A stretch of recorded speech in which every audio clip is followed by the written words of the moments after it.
Welcome to the Saga Seekers.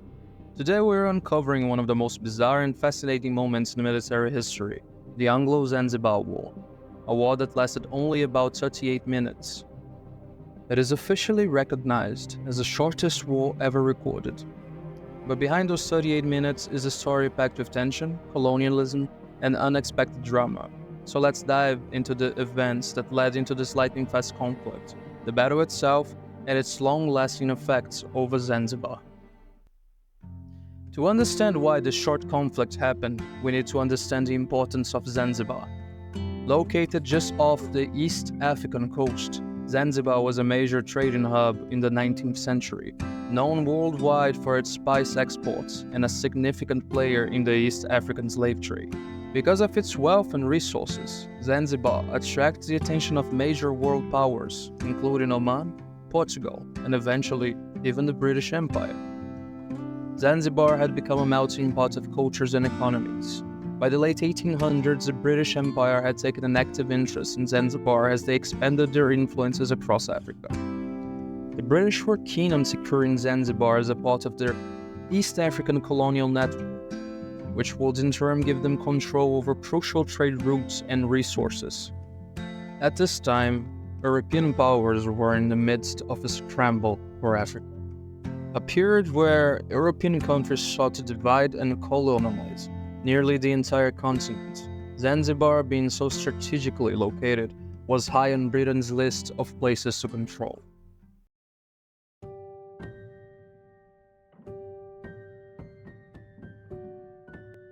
By the 1890s, Zanzibar was a British protectorate, meaning the British had significant control over its politics. But the Sultanate still had some autonomy. Sultan Hamad bin Fuani was the ruler of Zanzibar at this time, and he maintained a cooperative relationship with the British. Sultan Hamad's rule allowed the British to exert control indirectly, especially as they sought to limit the slave trade in Zanzibar. However, British rule was not always popular among the Zanzibari elite, and resentment simmered below the surface. When Sultan Hamad unexpectedly died on August 25, 1896, the political situation shifted dramatically. His death set off a rapid series of events that would plunge Zanzibar into an extremely brief but impactful war.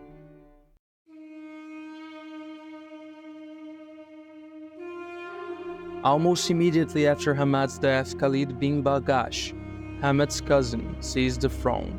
But Khalid's ascension wasn't simply a matter of family succession. It was, in fact, a power play. The British saw Khalid as a potential threat to their control, believing he wouldn't be as cooperative as his predecessor.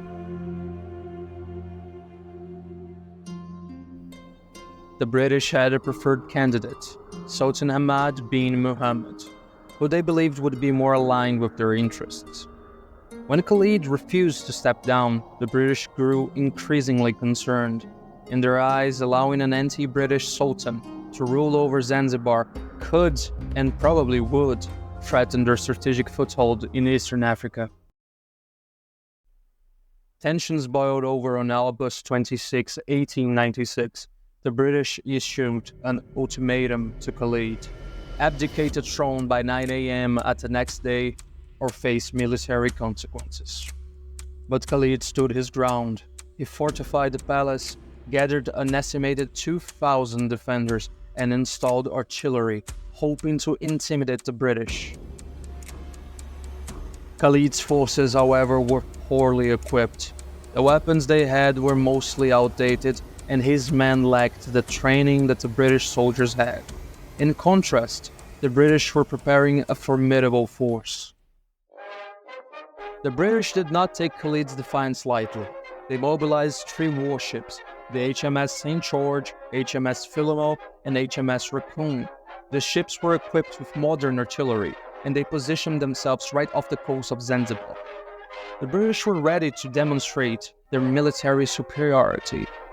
When the ultimatum expired at 9 a.m. on August 27, the British gave Khalid one last chance to surrender. And when he refused, the British fleet received its orders: immense bombardment. At 9:02 a.m., the British unleashed their firepower. The first salvos were directed at the Sultan's palace, and within minutes, the building began to crumble. British shells destroyed Khalid's defensives with remarkable speed.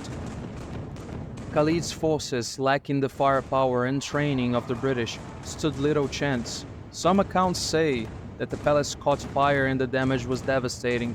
In just 38 minutes, Sultan Khalid's defenses collapsed. His forces were defeated and the British emerged victorious.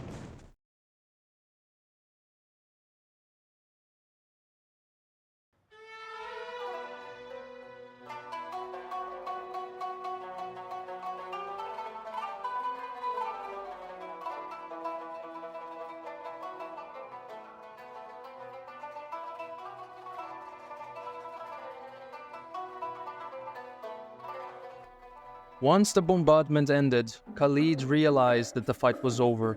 He fled to the German consulate seeking asylum. The British, unable to arrest him on German grounds, allowed him to escape. Khalid would eventually make his way to the German East Africa, where he lived in exile. Muhammad was more willing to work with the British policies, which included gradually abolishing the slave trade, a significant economic and cultural shift for Zanzibar. The Anglo-Zanzibar War remains a fascinating and ironic chapter in colonial history. Although it was brief, it symbolized a significant turning point for Zanzibar. The British victory solidified their control, and over the next few decades, Zanzibar's economy and society became increasingly intertwined with British colonial system. This war also served as a stark reminder of the power imbalance between colonial powers and local leaders. With advanced technology and military force, the British could quickly suppress any opposition. Today, Zanzibar is a part of Tanzania and a vibrant blend of cultures shaped by its unique history.